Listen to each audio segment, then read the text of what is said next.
मधुमक्खी और चींटी किस वर्ग से संबंधित है? आंसर है कीट वर्ग में। आपका अगला सवाल है, डायनोसारस पूर्वज माने जाते हैं। आंसर है हाथी के। केचुआ किसानों के मित्र क्यों है? आंसर है क्योंकि वह जमीन को छिद्र युक्त बनाकर मृदा में O2 की मात्रा बढ़ता है। आपका अगला सवाल है, जल में बाहर मछलियाँ क्यों मर जाती हैं? आंसर है क्योंकि वे सांस नहीं ले पाती। आपका अगला सवाल है, उच्च तापक्रम पर किसी जंतु की प्रसूति को क्या कहते हैं? आंसर है एस्टिवेशन। आपका अगला सवाल है, वह स्तनधारी कौन सा है जो खतरे के समय गेंद के समान हो जाता है? आंसर है कट्टक चूहा। आपका अगला सवाल है, डोगोम नामक समुद्री जीव विलोपन की कगार पर है, किस वर्ग में आते हैं? आंसर है स्तनधारी वर्ग में। आपका अगला सवाल है, फोरोमोन्स मुख्यतः किसमें पाए जाते हैं? आंसर है कीटों में। तालाबों और कुओं में किस मछली को छोड़ने पर मच्छरों को नियंत्रण करने में मदद मिलती है? आंसर है गेबुसिया में। आपका अगला सवाल है, पेंगुइन चिड़िया कहाँ पाई जाती है? आंसर है अंटार्कटिका में। आपका अगला सवाल है, केंद्र विहीन लाल रुधिर कणिकाएं किसमें पाई जाती है? आंसर है ऊँट में। हरित लवक का क्या कार्य है?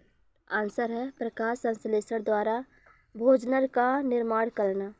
प्रकाश संश्लेषण द्वारा भोजन का निर्माण करना।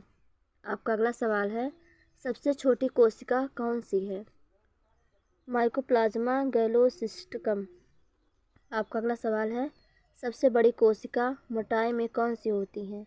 आंसर है शुतुरमुर्ग का अंडा। आंसर है शुतुरमुर्ग का अंडा।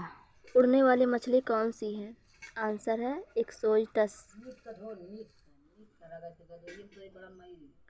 सबसे लंबी छिपकली कौन सी है? आंसर है कोमोडो ड्रैगन। आपका अगला सवाल है, समुद्री घोड़ा क्या है? आंसर है एक मछली।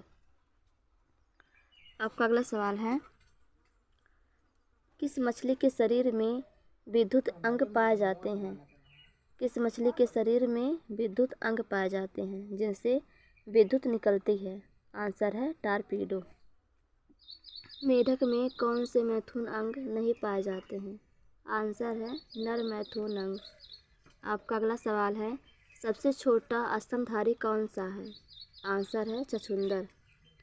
आपका अगला सवाल है, किस जानवर में पित्ताशय नहीं पाया जाता है? आंसर है घोड़े में। आपका अगला सवाल है, मानव शरीर में पेशियों की कुल संख्या कितनी है? आंसर है 639।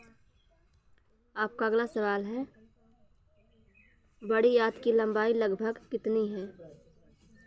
आंसर है 1.5 मीटर। आपका अगला सवाल है, छोटी आंत की लंबाई लगभग कितनी है? आंसर है 6.25 मीटर। सर्वाधिक पुनरुद्भवन की क्षमता किसमें होती है? आंसर है यकृत में। आपका अगला सवाल है, सबसे कम पुनरुद्भवन की क्षमता किसमें होती है? आंसर है मस्तिष्क में। आपका अगला सवाल है, शरीर का सबसे कठोर भाग कौन सा होता है? आंसर है दांत का इनेमल। दांत का इनेमल। आपका अगला सवाल है, वृक्क का भार लगभग कितने ग्राम होता है? आंसर है 150 ग्राम।